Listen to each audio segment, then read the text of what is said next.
Hello, everybody. It's Mighty Mary with Mighty Health, Chef Mary, actually, today. And I have a special guest in my kitchen. It's Natalie, our expert nutritionist. Hi, good to see you. Good to be here. Hi. I don't have to ask her over the long channels of the internet. So we're going to make some sweet potato chili. Have you ever had this before? I have had this before. It is one of my favorites in these cold, chilly months. So I'm super excited to show you how to make it today. I get it, chili, yeah. All right, well, let me show you what we're going to combine to make our chili today, and then we'll get started. It's all going to come together in one pot. So let's meet all the great ingredients. We've got some olive oil. I have extra virgin here. We're going to use a couple tablespoons of that. And then we're going to mix it with some aromatics and some spice to your taste, of course. We've got a jalapeno, some garlic, and an onion. I'm using a yellow onion. Some more seasonings that we'll use will be a couple teaspoons of chili powder, salt and pepper always, and then some apple cider vinegar. We have some fire roasted tomatoes just in a can. We're just going to pop those in with 4 cups of vegetable broth. And then I have some sweet potatoes. Mine are already chopped up here and even steamed. You'll just add these uncooked to your recipe when you're making it. Mine are steamed already just for time. And then we have some beans. You could use any kind that you like. You could use black, red, pinto, or a combination of that. Today I have some black beans. So we're gonna rinse those and add them in. We'll also be adding some very nutritious fresh ingredients. Some kale, a cup of that, some corn kernels, a little fresh lime, and then there'll be some other ingredients that I'll show you in a bit because we have some fun toppings to add to this when it's all done. So this is everything we're going to use. I'm going to move my ingredients over so I can show you how it comes together on the pot.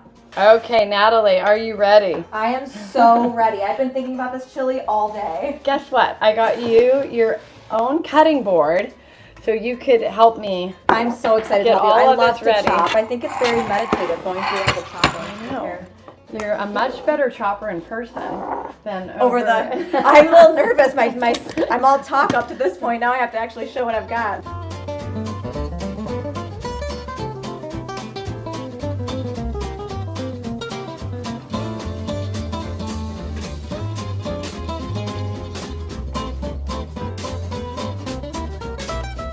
Okay, and then I'm going to get 2 cloves of garlic ready. I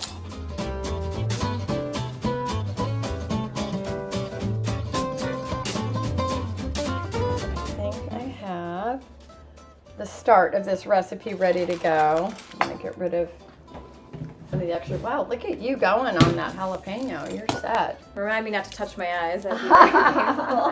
Okay, so I'm going to move over to the cooktop with these ingredients and show you how we start this recipe. Start it by turning on some heat, and here I have my nice little pot. Oh my goodness, I mean, I can breathe in those jalapenos right now. Sorry.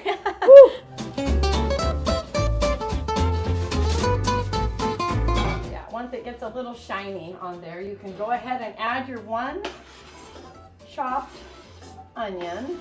All right, you're on. My big job. Yes, your big job. Drum roll, please. And the pressure's on. Yeah, you Okay, I have one more to do. Okay, looks good. And then a little pinch of salt, and then to that we're gonna add some chili powder.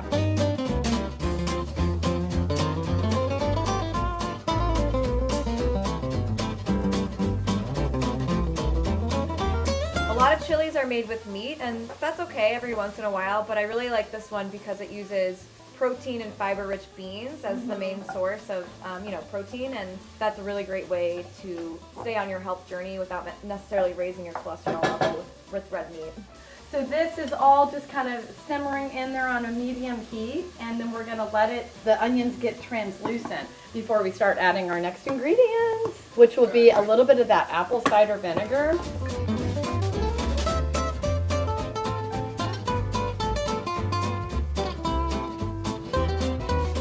And I'm just rinsing and draining these black beans. We got them from a can. But a tip, Mary, for those with issues digesting beans, I know they can cause a lot of GI problems. That's because there's a really complex sugar in beans that makes it through your digestive system into your intestines fully intact. Oh, and when it's hard to break down. Yeah, when it gets there, your microbes in your gut start to, digest it on their own, but that creates a lot of methane, CO2, these gases that cause the bloating. And that's why you get some discomfort. Some people get some discomfort. But if you get dried beans and you soak them overnight and you change out the water, it can really bring out a lot of those complex sugars and break them down in the water. Oh, that's great. So they're a little bit easier to digest. So if you have issues with beans, I would go with dried beans and then soak them overnight. Oh, good to know. Okay, so I'm going to add the sweet potatoes first, or actually my vegetable broth.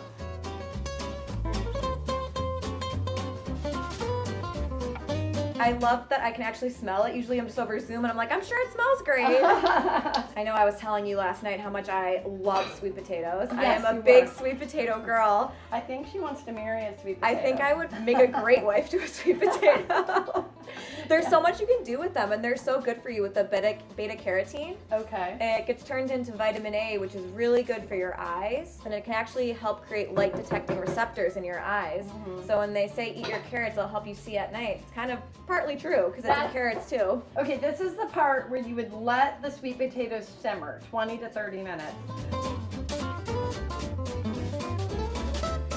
I love beans. These are a great weight loss food if that's something that's part of your health goals, because they have a lot of fiber, a lot of protein, and they keep you full for longer because of that. And they're pretty cheap, and so that kind of curbs your hunger. And for people who have diabetes, I really do love to recommend beans because it raises your blood sugar very slowly. I'm loving how this is looking. The next thing it calls for, though, is some kale.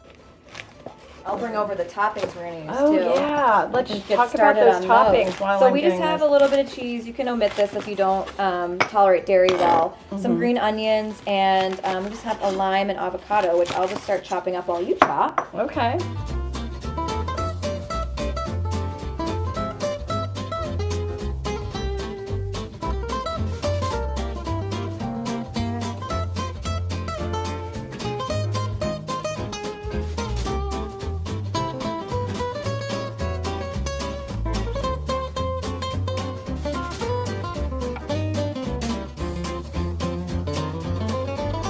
We'd love to see a photo if you end up making this recipe. Oh, yeah. You can post it to Instagram or the community and let us know how you like it and what toppings you use, because we're so curious how people make this, their own. Yeah, everybody has their favorites, right? Yeah, we just gave you a few ideas. I don't know if you've heard of this, Mary. I'm from Ohio, and it's called Cincinnati chili. We put it over spaghetti. What? Yeah, isn't that crazy? That's how I thought everyone ate chili until I started talking to people in different parts of the world, and I realized that's just an Ohio thing. Oh, I love cheese. Cheese is a friendly, mighty health ingredient, I believe. We like it in small amounts. Oh, okay. Yeah. Well, but I might have broken the rules there. Oh no, avocado down.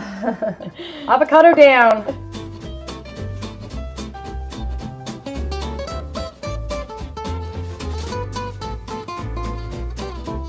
Okay, are you ready? I'm so excited. Yeah, I'm so ready. Okay. Cheers, Mary. Cheers to the soup season. The sweet potato chili. We're testing it out. Ooh, I got a nice thing of cheese. I'm avoiding that little jalapeno you snuck in there on me. That is spicy with all the jalapeno I put on it.